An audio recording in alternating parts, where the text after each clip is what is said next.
예, 새 예배당에 오신 것 환영합니다. 한번 축복하겠습니다.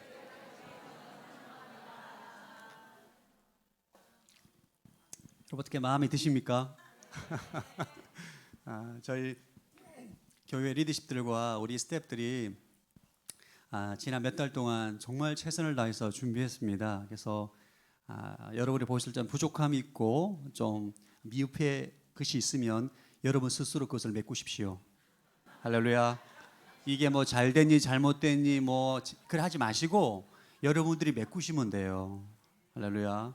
예, 그렇게 하셔서 지금 저희가 원래 사실 오늘 예배를 드릴 수 있는 사실 상황이 아닌데 이제 주영 빌딩에서 이전을 했고 어차피 적응을 해야 되기 때문에 완벽하게 해서 할 수 없기 때문에 아마 한 달 정도는 모든 뭐 조명, 음향, 모든 시설 이게 아마 한 달 정도는 걸릴 것 같습니다. 그래서 여러분들 잘 도와주시고 협조해 주시고 해서 우리가 함께 교회를 잘 세워나갔으면 좋겠습니다. 오늘은 서산 오늘이 교회 역사의 새로운 시작을 선언하는 날입니다. 지난 10년 동안 정들었던 주영 빌딩의 시대를 마감하고 하나님의 인도하심을 따라 이제 3일 빌딩에서 드리는 첫 예배이자 입당 예배입니다. 그리고 무엇보다 예수님께서 이 땅 가운데 우리를 구원하기 위해 오신 탄생을 축하하는 성탄 주일입니다. 입당 예배와 성탄 주일 예배가 겹쳤다는 것은 저는 결코 우연이 아니라고 생각해요. 여기에는 하나님께서 우리 교회에 주시는 강력한 메시지가 담겨 있다고 믿습니다. 저희가 지난 대림절 기간 3주 동안 성육신을 주제로 말씀을 나눴잖아요. 첫 주에는 말씀으로 육신에 오신 성육신의 신비에 대해서 나눴고, 둘째 주에는 성육신으로 오실 때 자기를 비우게 오신 예수님의 마음을 나눴습니다. 그리고 지난주에는 만물의 으뜸이요 교회의 머리이신 예수님에 대해서 나눴습니다. 오늘은 그 대장정의 마지막 시간입니다. 여러분 성탄절이 어떤 날입니까? 여러분 성탄절은 단순히 2000년 전에 베들레헴의 말구유에 그냥 아기 예수가 태어난 것을 기념하는 날이 아닙니다.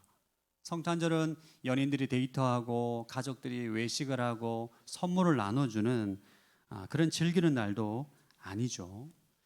우리가 지난 3주 동안 우리가 함께 공부했던 것 성탄절은 인류 구원이라는 거대한 미션을 가지고 하나님이신 예수님이 이 땅 가운데 적진 한복판에 파송된 날입니다. 비장한 날인 거죠. 이 성탄절 주일에 우리가 함께 나누고 싶은 말씀은 오늘 본문은 예수님께서 공생의 사역을 시작하면서 가장 먼저 선언하신 말씀이에요. 이제 공생의 사역을 시작하려고 하는데 이 말씀을 선언하고 예수님께서 말씀을 전하십니다. 일종의 예수님의 취임사라고 우리가 말할 수 있습니다. 예수님께서 이 땅에 왜 오셨는지, 무슨 목적을 가지고 이 땅에 인간으로 오셨는지를 명확하게 선포하고 예수님은 3년간 공생의 사역을 하시고 십자가의 피를 흘리시죠. 저는 오늘 예수님의 취임사가 새로운 시작을 준비하는 서산 온누리 교회의 취임사가 되기를 원합니다. 서산 온누리 교회가 이곳에 왜 왔는지, 이 새로운 예배 처소에서 무엇을 해야 하는지 오늘 예수님의 말씀을 통해서 우리에게 명확한 비전을 보여주십니다. 첫 번째 나누고 싶은 주제는 예수는 포로된 자를 자유케 하러 오셨다라는 주제로 함께 나누기를 원합니다. 18절 19절 한번 읽어보겠습니다. 시작. 주의 영이 내게 내리셨다. 이는 하나님께서 내게 기름을 부으셔서 가난한 사람들에게 복음을 전파하도록 하기 위해서다.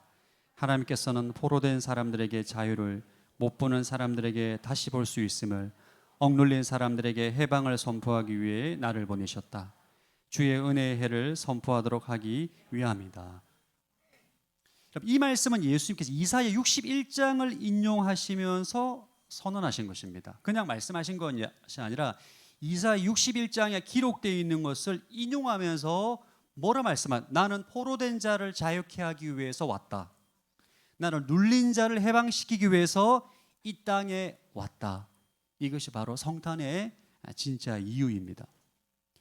인간은 제로일에 타락한 이후로 모든 인간은 묶여서 포로로 살아가고 있어요. 죄의 포로, 사망의 포로, 자유를 잃어버리고 두려움과 고통 가운데 살아가고 있습니다. 여러분 주위의 현대인들을 보십시오. 겉은 멀쩡한데 내면을 들여다보면 다 보이지 않는 감옥에 갇혀서 포로로 살아가고 있는 것을 우리가 발견하게 됩니다. 오늘날 수많은 사람들이 여러분 물질의 포로로 살아가고 있어요. 겉으로는 화려한 아파트, 좋은 차를 타고 자유롭게 살아가는 것 같이 보이지만 그의 내면을 보면 돈의 포로가 되어 살아가고 있습니다. 돈은 많은데 제가 예전에 직장 생활할 때 수백억 자산 가운데 밤에 잠을 못 자더라고요. 두려워서. 저는 단돈 200만 원도 없는데 밤에 잠 잘 잤거든요. 그럼 아이러니하지 않습니까? 돈이 너무 많은데 왜 잠을 못 자느냐? 돈을 잃어버릴까 봐, 사기당할까 봐 염려가 되고 근심이 돼서 주식과 부동산 시세에 따라서 천국과 지옥을 오가는 것. 돈이 이제 수단이 아니라 돈의 종이 된 거죠. 이게 바로 그 포로가 된 삶입니다. 물질의 포로로 살아가는 사람도 많지만 오늘날의 비교의 포로로 살아가는 사람들이 얼마나 많은지 모릅니다. 끊임없이 다른 사람들과 비교합니다. SNS를 통해서, 인스타를 통해서, 페이스북을 통해서 다른 사람이 해외여행 가고 뭐 어떤 차를 타고 다니고 어떤 집에 살아가고 다른 사람과 연봉을 비교하고 집을 비교하고 배우자를 비교하고 자녀를 비교하고 외모를 비교하고 저 사람은 행복하고 잘 사는 나는 이게 뭔가. 기분 좋다가도 비교하면 우울해지는, 이게 것이 바로 비교의 포로입니다. 그러니까 중독이란 강력한 사슬에 묶인 분들도 있습니다. 내 의지로 멈출 수가 없다면 그것은 바로 포로가 된 상태입니다. 술을 끊지 못한, 술이 없으면 잠을 들지 못하고 퇴근하면 스마트폰, 게임, 도박, 음란물이라는 도피처로 숨어버리는 거죠. 아침에 눈을 뜨면 그러지 말아야 되는데 후회를 하지만 밤이 되면 또 쾌락의 사슬에 끌려가는 무기력한 모습, 이것이 바로 죄가 우리를 올가매고 있는 중독의 포로가 된 상태입니다. 또 몸은 2025년에 살고 있는데 우리의 마음은 여전히 10년 전, 20년 전 상처받았던 그날에 갇혀 사는 분들이 계십니다. 나를 아프게 했던 부모, 배우자, 친구, 용서하지 못함으로써 미움의 감옥에 갇혀 있는 거죠. 이것이 바로 과거의 포로에 갇혀 살고 있는 사람들입니다. 이게 남의 일이 아닙니다. 이게 지금 이 포로로 살아가고 있는 인간의 실존이 죄 때문에 비참하게 살아가고 있는 우리 인간의 현 주소입니다. 이거는 아무리 과학이 발달하고 문화가 발달하고 우리가 교육 수준이 높아도 이 결박은 인간 스스로 끊을 수가 없어요. 그래서 예수님께서 이 땅에 오신 거지 않습니까? 이 사슬을 끊고 우리에게 참 자유를 주기 위해서 하나님이신 예수님께서 하늘 보좌를 버리고 인간으로 오신 것입니다. 십자가에 피를 흘리시고 죄값을 대신 지불하시고 우리를 묶고 있는 모든 사슬을 끊으시고 감옥문을 부수고 그리고 선포하신 거죠. 다 이루었다. 너희는 이제 자유다. 할렐루야. 이것을 위해서 예수님께서 이 땅에 오신 것입니다. 사랑하는 성도 여러분, 성탄의 진짜 기쁨은 여기 있습니다. 화려한 조명, 선물이 우리에게 주는 기쁨이 아니라 나를 묶고 있는 가난의 사슬, 우울의 사슬, 죄책감의 사슬, 두려움의 사슬, 근심의 사슬이 예수님의 이름으로 끊어지고 참된 자유를 누리는 것. 이것이 바로 성탄이 주는 최고의 선물입니다. 여러분 혹시 스크루지 영감이라는 그 캐릭터 아십니까? 예, 아시죠? 예, 찰스 디킨스라는 사람이 쓴 크리스마스 캐롤이라는 이 소설에 나오는 사람이지 않습니까? 돈 엄청 많은데 완전 구두쇠. 예. 뭐 인정머리라고는 조금도 없는 정말 냉혈한, 뭐 나눔이 없어요. 자기만 움켜잡고 무조건 돈만 쓸 줄도 모르는, 어떻게 보면 그는 욕심의 포로죠. 이 소설을 보면 이 크리스마스 전날 밤에 이 스크루지 영감이 잠을 자다가 꿈을 꾸는데 자신과 동업하던 이 말리라는 사람의 유령이 나타나서 사슬에 묶여 있는 그가 나타나서 말합니다. 나처럼 욕심의 사슬에 묶여 떠돌지 마라.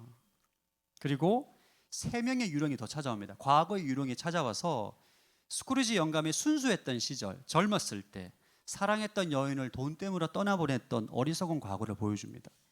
현재 유령이 나타나서 가난하지만 서로 행복하게 살고 있는 조카와 직원의 모습을 보여주고, 미래 유령이 나타나서 자신의 장례식장에 아무도 슬퍼하지 않는, 오히려 기뻐하는 장면을 보고 이 스크루지 영감이 아침에 깨어나서 회개하고 돌이키는 내용입니다. 욕심의 감옥에서 나와서 이웃들과 나눔을 하는 모습을 보여줍니다. 이 소설은 단순한 동화가 아닙니다. 사슬에 묶여있는 자가 어떻게 예수님을 만나서 해방되는지를 보여주는 복음의 이야기입니다. 여러분, 이 성탄절은 우리에게 하나님 주신 참된 자유가 있는 날입니다. 예수 그리스도 안에 참된 자유가 있는 거예요. 어떤 묶임과 어떤 사슬이라고 하더라도 예수님께 나아가면 다 끊어지는 것입니다. 할렐루야. 모든 결박이 풀어지고 모든 사슬이 끊어지고 우리가 감옥을 부수고 나올 수 있는 힘이, 참된 자유가 예수 그리스도 안에 있다는 것을 성탄절을 통해서 우리에게 보여주는 것입니다. 저는 오늘 예배드리는 성도들 가운데 묶임과 사슬 가운데 있는 분들이 계시더라면 예수 그리스도 안에 참된 자유를 누리시기를 바랍니다. 참된 자유를 누리는 것, 이게 성탄절에 진짜 우리에게 주시는 최고의 선물입니다. 여러분, 자유하십니까? 예수 그리스도 안에 자유하십니까? 여러분이 예수 그리스도를 믿고 교회를 다니고 신앙생활을 하는데도 사슬과 묶임 가운데 살아가고 있는 분들이 계시다면 주님 앞에 진지하게 나아가서 기도하고 주님께 나아가야 돼요. 예수 그리스도 안에 참된 자유를 누리게 될 것입니다. 오늘 본문이 주는 두 번째 주제는 교회는 이 시대의 자유의 통로이다라는 주제입니다. 18절 19절 읽어보겠습니다. 시작. 주의 영이 내게 내리셨다.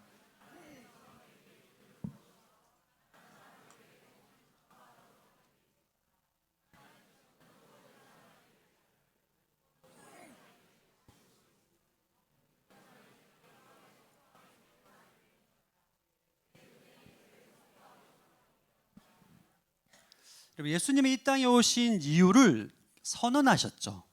포로된 자를 자유케 하기 위해서 내가 왔다. 그리고 실제로 예수님은 공생의 3년 사역 동안 수많은 사람들을 자유케 하셨습니다. 돈에 묶여있던 삭개오, 가늠한 여인, 귀머거리 안진뱅이, 혈병 여인, 질병으로 묶여있고 가난으로 묶여있고 관계로 묶여있는 감옥에 갇혀있는 수많은 사람들을 다 자유케 하셨어요. 십자가에 죽으시고 부활하심으로 죄의 포로로 살아갈 수밖에 없는 모든 인간에게 자유의 길을 열어주신 것입니다. 그리고 부활 승천하시고 이 사역을 누구에게 위임했느냐? 누구에게 위임했죠? 우리에게 위임하신 거잖아요. 누구에게 위임했습니까? 최용희 목사 이렇게 하시면 곤란합니다.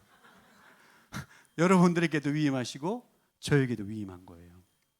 교회 존재의 이유가 여기 있습니다. 교회는 함께 모여서 예배하고 교제하고 나눔도 있지만 우리가 진짜 궁극적으로 해야 되는 일, 예수님이 하셨던 일을 계속하는 거예요. 포로된 자를 자유케 하는 것입니다.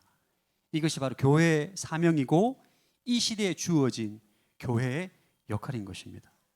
아멘. 우리가 여기 온 이유예요. 오늘 설교 제목 굉장히 고민했는데 진짜 길지 않습니까? 예수께서 오신 이유, 우리가 여기에 온 이유. 할렐루야. 정말 이게 설교 제목으로 너무 이렇게 비추긴 한데 더 이상 제 머리로는 더 좋은 제목이 생각이 안 났습니다. 여러분, 실화를 바탕으로 한 영화 언브로큰이라는 영화가 있습니다. 보신 분이 계신지 모르겠습니다. 안젤리나 졸리가 감독한 영화인데 이 영화에 나오는 루이 잠페린이라는 사람은 실존 인물입니다.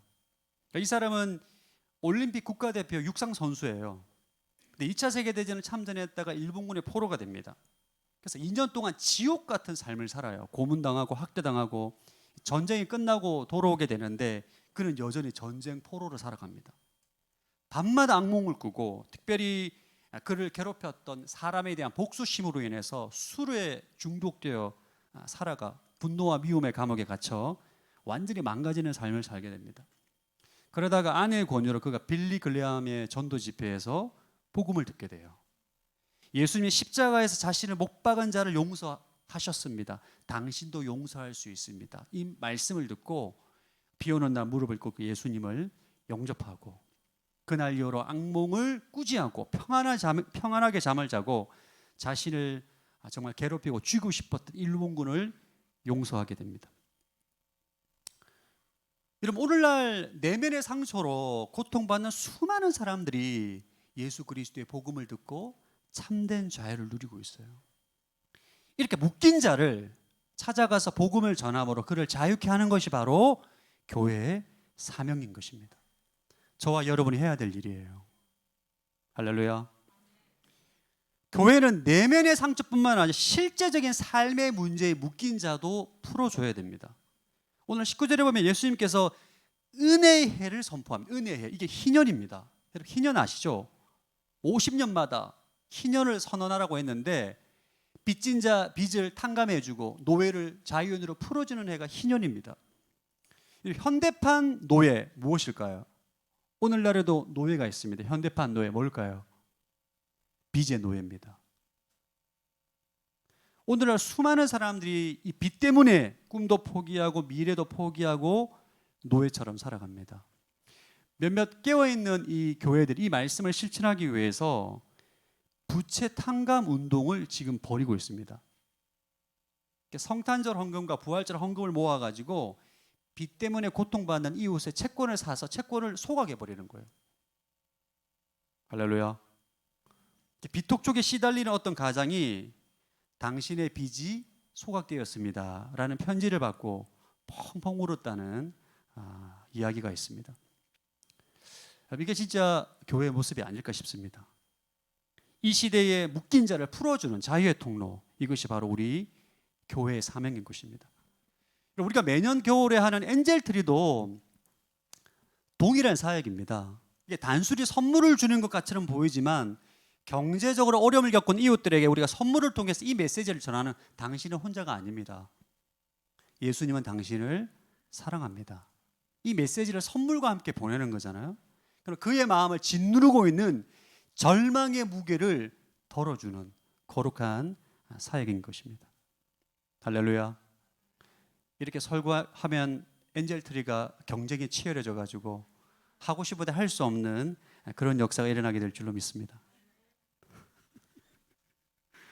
역사적으로 볼 때 교회가 타락을 하고 무너지는 이유가 뭐냐? 가장 큰 원인은 이 자유케 하는 사명을 망각할 때입니다. 병든교회의 특징이 뭔지 아십니까? 병든교회의 특징. 이게 병들고 무너져 있는 교회의 특징은 이웃에게 관심이 없어요. 이웃에게. 이웃이 얼마나 아픈지, 얼마나 외로운지, 이웃에게 관심을 없고 자기 자신에게만 집중합니다. 주여 내 창고를 채워주십시오. 내 문제를 해결해 주십시오. 십자가의 희생을 얻고 값싼 축복만 남발하는 거죠. 그게 바로 맛을 잃은 소금 같은 교회입니다. 세상에 밟히고 조롱을 당할 뿐인 거죠. 우리가 오늘 새로운 장소로 새 예배당으로 이전하면서 우리는 정말 교회란 뭔가 깊이 생각해 봐야 돼요. 아마 여러분들 지금 새로운, 우리가 주영 빌딩에서 물이 새는 곳에 있다가 여기 새로운 곳에 오니까 너무 좋을 것입니다. 저도 좋습니다. 할렐루야. 제 방에 곰팡이 냄새가 안 납니다. 이제 더 이상.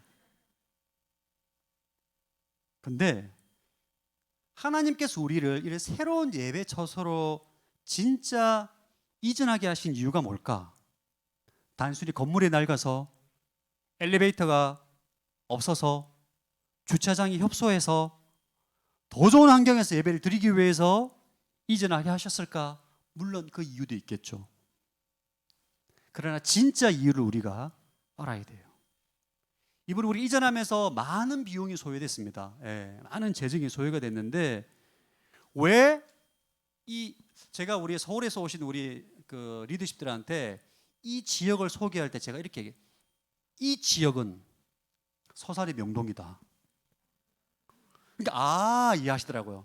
서산의 명동 또는 광화문이다. 왜 저희 교회를, 하나님께서 우리 교회를 이 서산의 도심 한복판으로 이동하게 하셨을까? 저는 오늘 누가복음 4장 말씀을 통해서 서산 땅 한복판에서 포로된 자를 구조하기 위한 영적 베이스 캠프를 세우기 위함이라고 믿습니다.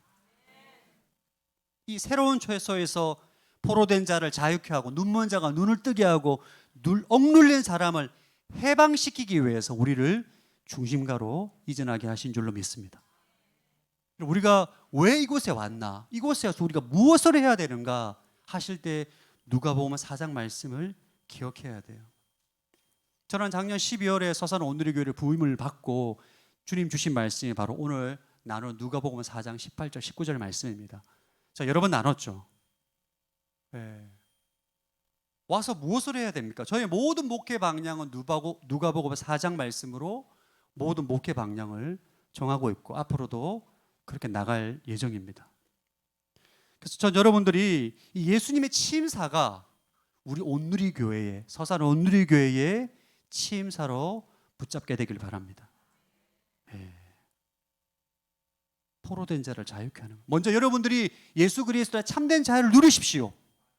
여러분들이 사슬에 묶여있는데 어떻게 포로된 자를 자유케 합니까? 여러분들이 예수 그리스도 안에서 모든 사슬과 묶임을 풀고 참된 자유를 누리십시오. 그 풍성한 자유를 가지고 세상으로 나가세요.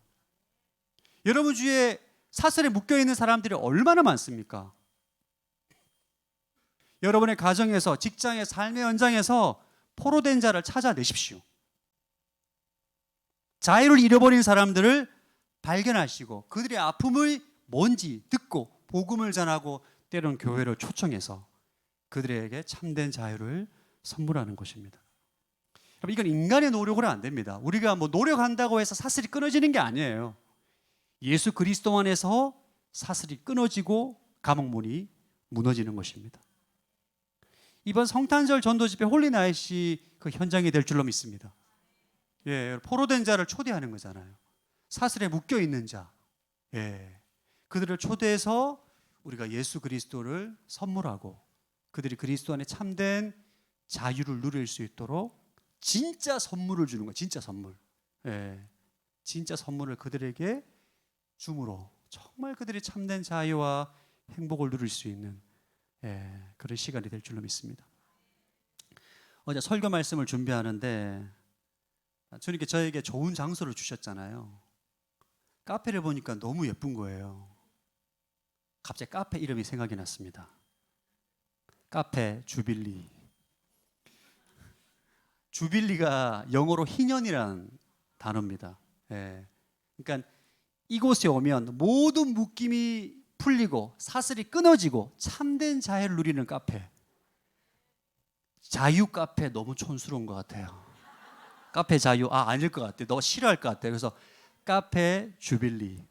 할렐루야. 혼자 명명해 왔습니다. 그곳에서 아메리카노를 마시면 슬픔이 사라지고 우울이 사라지고 기쁨이 흘러넘치고 자유와 참된 기쁨이 막 용솟음하는 그런 카페.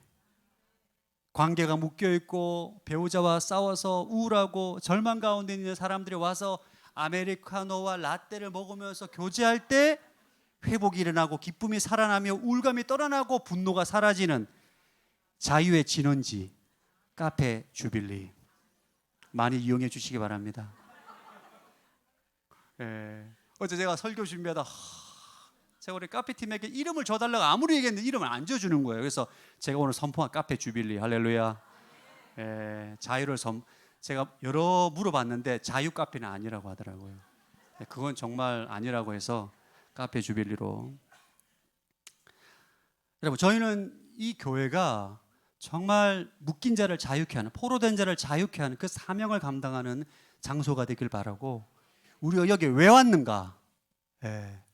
포로된 자를 자유케 하기 위해서 우리가 서산의 명동, 동문동입니까? 이곳에 온 줄로 믿습니다.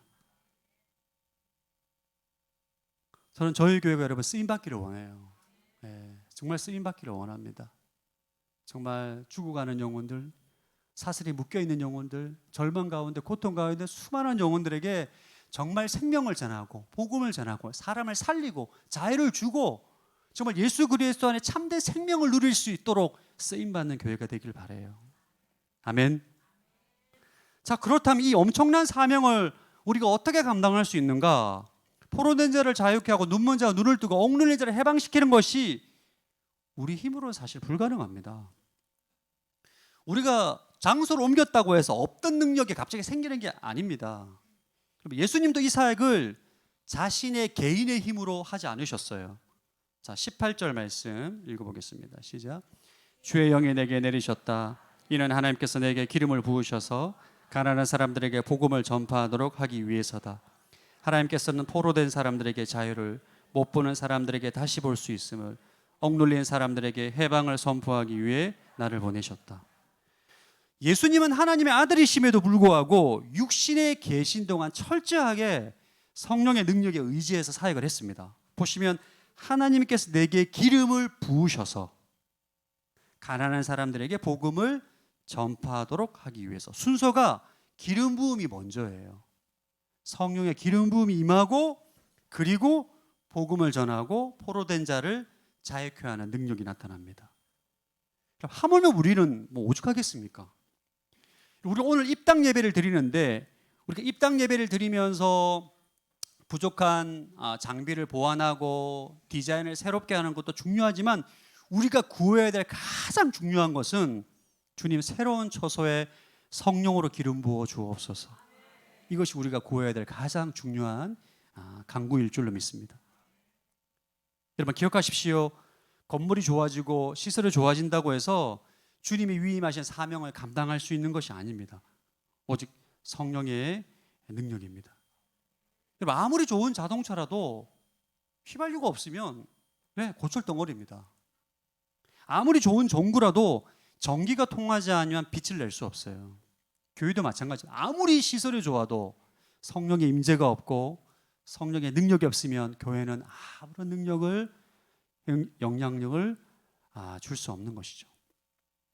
여러분 성령의 기름 부으심을 구하게 되길 바랍니다. 이걸 저희가 오늘부터 2026년까지 정말 성령의 임재와 성령의 기름 부음이 차고 넘칠 수 있도록 여러분 함께 기도하기를 바랍니다. 여러분들 가운데 정말 목사님 성령의 기름 부으심이 나도 흘러 넘쳤으면 좋겠는데 어렵다, 어떻게 해야 되냐 질문하시는 분들이 계실 수 있을 거예요. 성령의 내주와 성령의 기름 부으심은 다른 것입니다. 예수 그리스도를 믿는 모든 사람들은 우리 안에 성령님이 내주하세요. 근데 이 성령님이 내주하시는 성령님이 우리의 마음과 몸으로 흘러나가고 다른 사람들에게 흘러가는 것이 바로 기름 부음입니다. 근데 모든 성도들이 성령의 기름 부음이 흘러가지는 않아요. 어떤 사람의 성령님이 내주하시고 그 성령님이 내 몸과 마음을 통치하시고 흘러가는 기름 부음을 경험하지 못하는 분들도 계십니다. 또 어떤 분들은 성령의 기름 부음이 흘러가고 다른 사람들에게 나타나서 하나님의 역사가 일어나는 것을 보기도 하죠. 그래서 어떻게 하면 우리가 성령의 기름 부음을 경험할 수 있는가? 송기철 장로님의 기름 부으심이라는 책에 보면 4가지 원리가 나오면 4가지 단어를 비움, 채움, 나눔, 드림, 이 4가지를 한번 기억하시면, 첫 번째 비움입니다. 비움. 성령님은 거룩한 영이에요. 내 안에 죄, 상처, 용서하지 못하는 마음, 분노, 미움이 있으면 성령님께서 내 마음 안에 채울 수가 없습니다. 성령님이 더럽기 때문에. 그래서 우리는 그릇을 깨끗하게 해야 돼요. 회개함으로 여러분의 심령을 비우십시오. 2번째는 체험입니다. 비워진 그 자리에 세상의 욕심과 신변 잡기가 아니라 성령의 임재와 하나님의 말씀으로 채우는 것입니다. 하나님 나로 성령으로 충만케 해주십시오. 여러분 심중에 말씀으로 채우고 정말 성령으로 충만하기를 갈망하는 거예요. 여러분은 여러분의 심중에 무엇으로 채우십니까? 한 주 동안 무엇으로 보고 듣고 말함으로 채우시죠? 비우고 성령으로 말씀으로 채우는 거예요. 3번째는 나눔입니다. 기름 부으심은 나 좋으라고 주님께서 흘려보내지는 것이 아닙니다. 고여 있으면 썩는 거죠. 흘려보내야 됩니다. 주님 주신 능력으로 이웃을 섬기고 병든 자를 위해서 기도하고 복음을 전할 때 기름 부으심이 더 강력하게 임하는 것입니다. 여러분, 성령의 기름 부으심은 자기 중심적인 사람에게 나타나지 않습니다. 자기를 위해 사는 사람들에게 나타나지 않아요. 성령의 기름 부으심은 다른 사람을 위해, 이웃을 위해 사랑하고 헌신하고 섬기는 이들에게 기름 부음이 나타납니다. 네 번째는 드림이에요.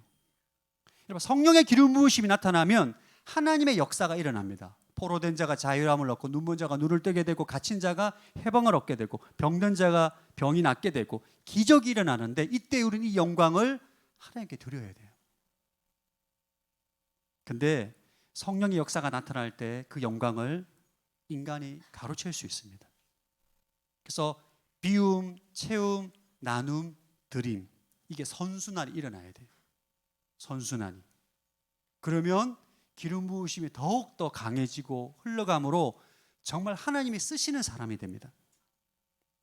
어떤 사람은 존재만으로 대화와 관계와 교제 가운데 성령의 임재가 느껴집니다. 기름 부음이 흘러가는 것이죠. 여러분들 기름 부으심 사모합니까? 네, 이 기름 부으심이란 모든 영역에 나타납니다.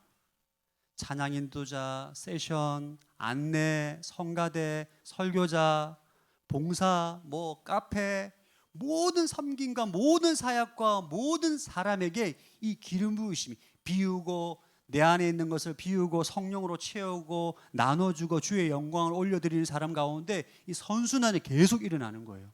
설교자도 마찬가지입니다. 여러분이 설교를 들을 때 어떤 설교자의 정말 기름 부으심이 느껴지는 설교자가 있잖아요. 그죠? 할렐루야. 제가 그런 설교자가 이기를 바랍니다. 모든 여러분 사람에게 기름 부으심이 나타날 수 있어요. 어떻게? 비움과 채움과 나눔과 드림의 선순환이 일어나는 사람들에게. 그러면 그 사람이 가는 곳곳마다 기적이 일어납니다. 생명의 역사가 일어나요. 사람들이 살아나요. 대화만 했는데 사람이 생기를 얻고 이 사슬과 묶임에서 풀어나고 생명이 얻게 되고 너무 기뻐하고 좋아하고 참된 자유가 일어나요. 그러면 주위의 사람들이 와 대단하다, 와 정말 대단합니다 이럴 때 내가 그렇지 이러면 안 되는 거예요. 주님이 하셨습니다. 주님이 하셨습니다. 이 드림이 가장 어려워요. 비우고 채우고 나누고 하나님께 올려드리고 주님이 하셨습니다. 그럼 하나님이 그 사람에게 더욱더 성령의 기름 부음이 차고 넘치도록 흘려보내주십니다. 하나님이 그런 교회를 쓰시는 거예요. 그런 성도를 사용해서 부흥의 통로로, 그리고 하나님의 사명을 감당하는 통로로 사용하는 것입니다. 사랑하는 성도 여러분, 이제 우리 세상에 나갑시다. 아멘. 우리 교회처럼 성경 공부 많이 하는 교회 없습니다, 여러분. 서산에 있는 교회, 제가 볼 때는 저희 교회가 1등이에요. 성경 공부는. 성경 공부 할 만큼 했습니다. 네. 나가십시오. 세상에 나갑시다. 예수 그리스도의 복음을 듣고 여러분 가정에, 직장에, 삶의 현장에 곳곳에 나가서 여러분이 가지고 있는 예수 그리스도의 복음을 전하십시오. 포로된 자를 묶임을 풀게 하시고 사슬을 끊게 하시고 자유를 선물로 주십시오. 여러분 혼자 하는 게 아니에요. 성령님이 함께 하십니다. 성령님 여러분의 말, 섬김, 대화, 모든 관계에 기름 부음을 흘려보내세요. 우리는 교회 모임에 함께 기도하고 예배하고 은혜를 나누고 하나님의 은혜를 충전하고 또 세상에 나가서 사람들에게 복음을 전함으로 묶인 자를 풀고 자유케 하고 교회로 인도해서 양육하고. 할렐루야. 교회만 있으면 안 됩니다. 이번 전도 집회는 교회를 초대해서 우리가 생명을 전하지만 여러분 꼭 교회에 모일 필요는 없어요. 여러분 세상에 여러분 한 사람 한 사람이 다 작은 예수잖아요. 작은 예수잖아요. 곳곳으로 퍼지고 곳곳으로 나가서 예수 그리스도의 복음을 전해서 포로된 자를 자유케 하십시오. 영광스러운